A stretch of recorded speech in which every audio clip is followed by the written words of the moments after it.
Chapter 23. Now these be the last words of David. David the son of Jesse said, And the man who was raised up on high, anointed of the God of Jacob, and the sweet psalmist of Israel said, The Spirit of the Lord spake by me, and his word was in my tongue. The God of Israel said, The rock of Israel spake to me, He that ruleth over men must be just, ruling in the fear of God. And he shall be as the light of the morning, when the sun riseth, even a morning without clouds, as the tender grass springing out of the earth by clear shining after rain. Although my house be not so with God, yet he hath made with me an everlasting covenant, ordered in all things, and sure. For this is all my salvation and all my desire, although he will make it not to grow.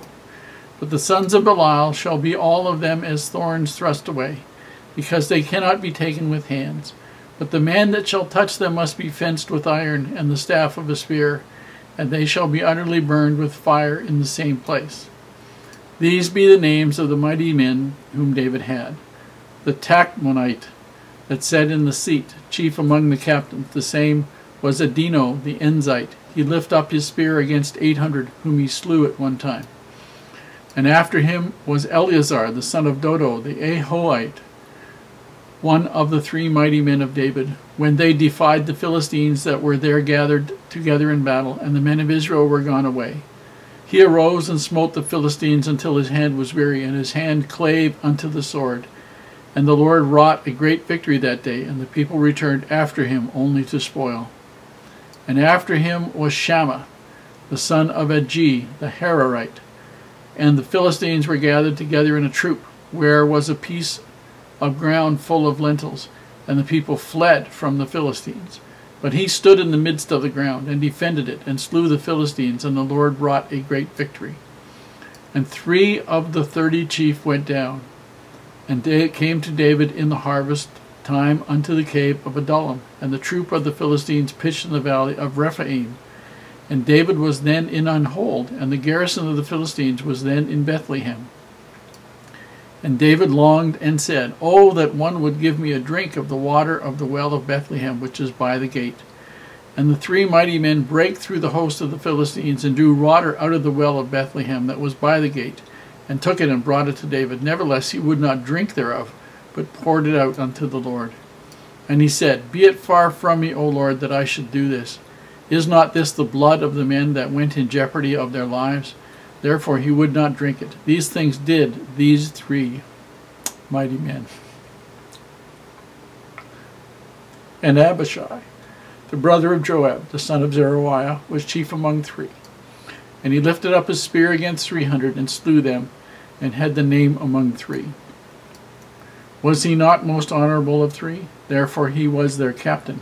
Howbeit he attained not unto the first 3. And Benaiah, the son of Jehoiada, the son of a valiant man of Kabzeel, who had done many acts, who slew 2 lion-like men of Moab. He went down also and slew a lion in the midst of a pit in time of snow. And he slew an Egyptian, a goodly man, and the Egyptian had a spear in his hand. But he went down to him with a staff, and plucked the spear out of the Egyptian's hand, and slew him with his own spear. These things did Benaiah, the son of Jehoiada, and had the name among 3 mighty men. He was more honorable than the 30, but he attained not to the first 3, and David set him over his guard. Asahel, the brother of Joab, was one of the 30. Elhanan, the son of Dodo of Bethlehem. Shammah, the Haradite.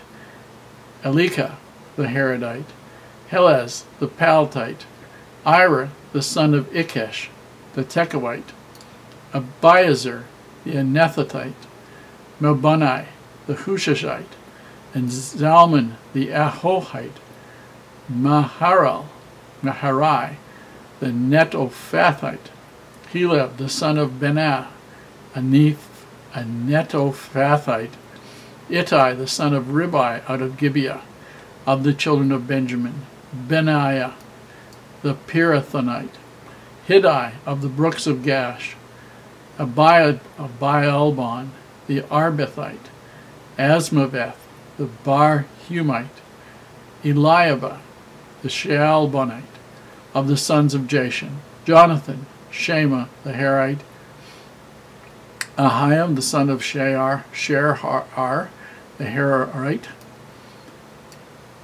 Eliphelet the son of Abishai, the son of Machalathite, Eliam the son of Ahithophel the Gilonite, Hezrai the Carmelite, Pearai the Arbite, Igal the son of Nathan of Zobah, Bani the Gadite, Zelek the Ammonite, Nahari the Berothite, armor-bearer to Joab, the son of Zeruiah, Ira the Ithrite, Gareb the Ithrite, Uriah the Hittite, 37 in all.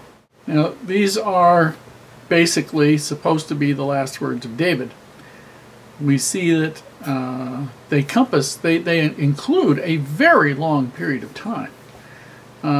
David was not in the cave or the hold at Adullam, except when he was very young. Once Saul was dead and he had left the cave and gone to Jerusalem, he was never there again. And it talks about, for instance, a very interesting thing in the life of David, and very interesting thing in all of our lives. David expressed a wish for water from the well of Bethlehem. Now, those of you who have wells understand that the water from a well can taste very different from well to well. And David expressed a view, and so 3 of his chief guys, 3 of his heroes, his mighty men, braved it and got through the Philistines and brought up the water and brought it back to David. To David's credit, realizing that these men had risked their lives because of what was in essence, risked their blood, as he put it, for a careless wish on his part, he poured the water out to the Lord. Now, some of us would have thought, what a waste. You know, he could have given it to them to drink. But the point is, they did that for David, not for them. And David wanted to consecrate their effort for him unto the Lord.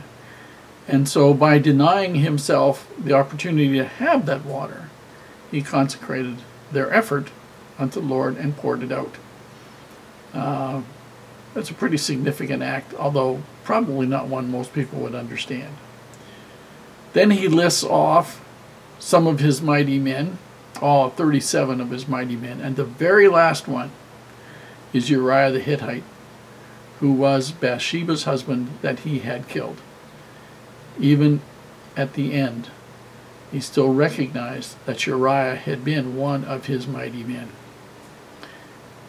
And his murder of Uriah was cause for great sorrow on David's part, because it cost him eternally so very much.